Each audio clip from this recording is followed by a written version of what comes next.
I thought I'd show you the little frames that we make for our pennies. We've been asked by quite a lot of people where we get them from, and what we actually do is we scour the shops for vintage frames, and when we find one that we really like, we'll make a mould from it, like this one here. And I thought it would be quite nice if I did a video to show you how we reproduce them in multiples. So, first of all, I'm going to move this out the way. There are various things that we've got here on the table that we use. It's really important, obviously, the health and safety, and if you're going to do this at some point, you want to make your own frames or anything in multiples, you need to read all the health and safety leaflets. Ideally, you'd have windows open and ventilation. So that here in the studio, can't do that. But I thought I could show you very quickly how we do it. So you need gloves. I'm going to put those on. We've got smooth cast here, 325. And this is what I use to make the frames. They need a shake before you actually use them. These cans are actually nearly empty now, so they do need a stir and a shake before you use them. I've got some dye, some ink or pigment that you can use to colour your frames, and I'm using black. You need to have some cups. I've got these little plastic drinking cups. I've labelled them A and B because I have parts A and parts B. So it's all laid out and there's no mistakes of mixing which with what. I also have a larger mixing cup that I can put part A and part B in together. Mixing sticks. And some handy paper towels. So when you start to mix up your different chemicals, it's important that you get the right measurements. So I've actually, through trial and error, I've actually made marks on my cups. I know exactly the line that I need to put my chemicals in so that I get a proper mix of A and B, and it's equal amounts on this particular chemical, so equal parts A to equal parts B. So that's quite simple. When you've made your mould, and that will be a different video at some point in the future, I can show you how to do that, but when you've made your mould, it's really important that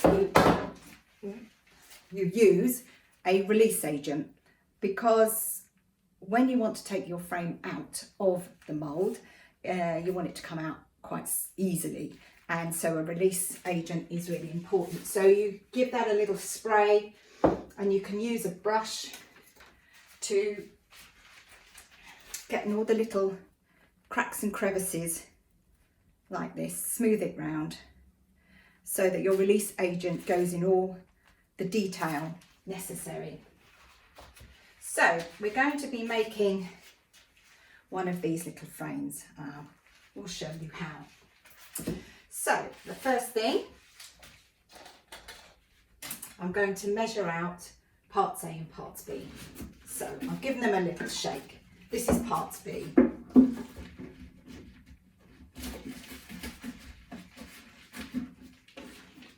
Okay, so in that goes.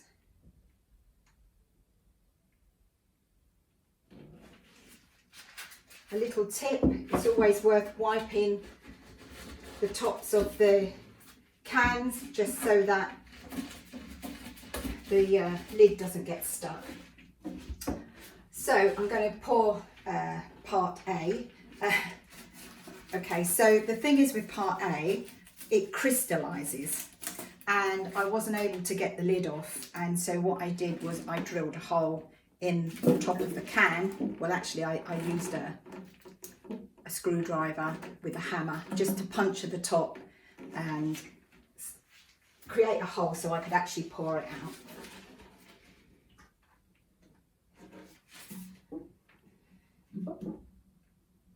this is going to take a while because it's quite a small hole.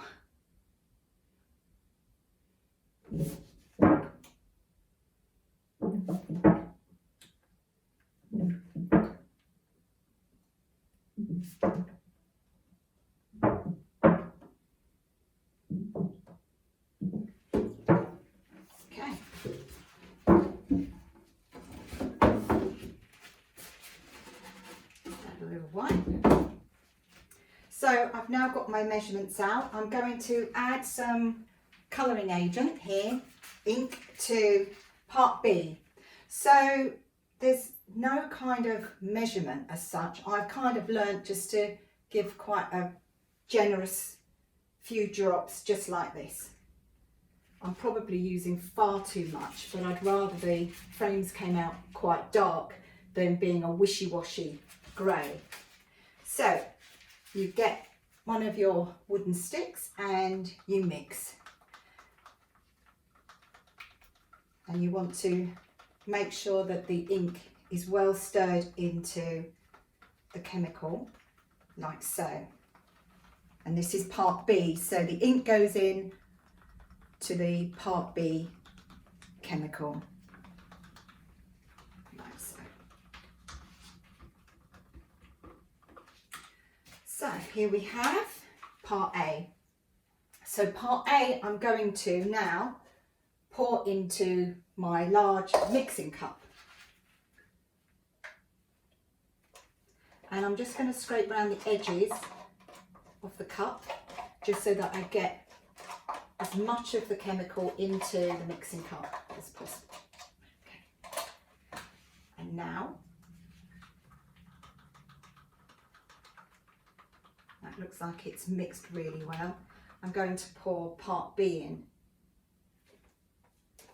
At this point you have to work fairly quickly because it doesn't take long for this mixture to cure. So I'm going to stir this, well, probably for less than a minute to be honest. I'm going to scrape round the edges of the mixing cup, scrape the bottom of the cup just to make sure that I've really stirred the two parts A and B together really well.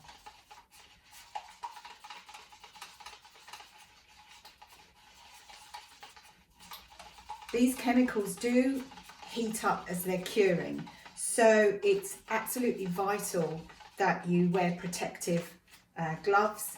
You don't want to be getting this on your skin.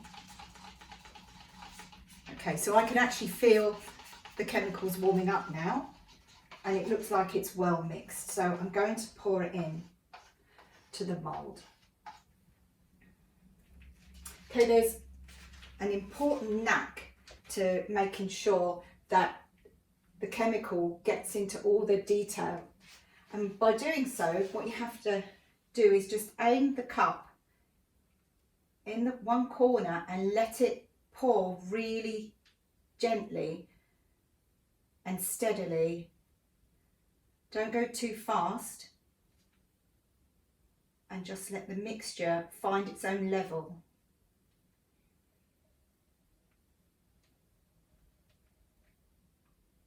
You may see some bubbles rising to the top, which is quite normal. Okay, there we go. So that cup is now feeling warm. It's not hot, it's not burning my hands, but I wouldn't want to then, you know, stick my fingers in here. You can feel that this is going to get warm, and it takes about 10 minutes for this frame to cure. It will be warm thereafter for about an hour or so. If I can, I leave it for a couple of hours before I remove the frame from the mould. Ideally, you can leave it overnight.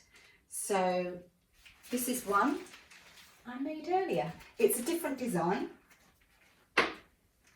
And I did this one yesterday, you can see here. And I can now remove it. Now, it's not easy removing frames from the moulds. So I'll just make a little bit of room. I'm going to take my gloves off for this so I get a good grip.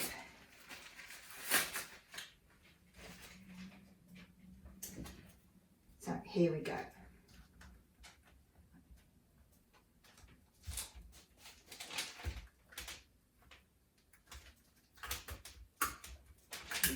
Pins out, and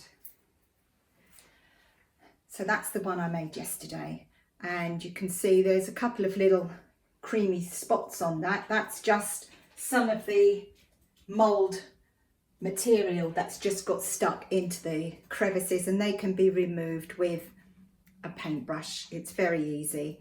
So the next thing that this frame will need is a little polish, and I do that with a cloth, and then I can put a backing board into the frame and put the fixings on. There you go, that's how we make our frames. Thank you.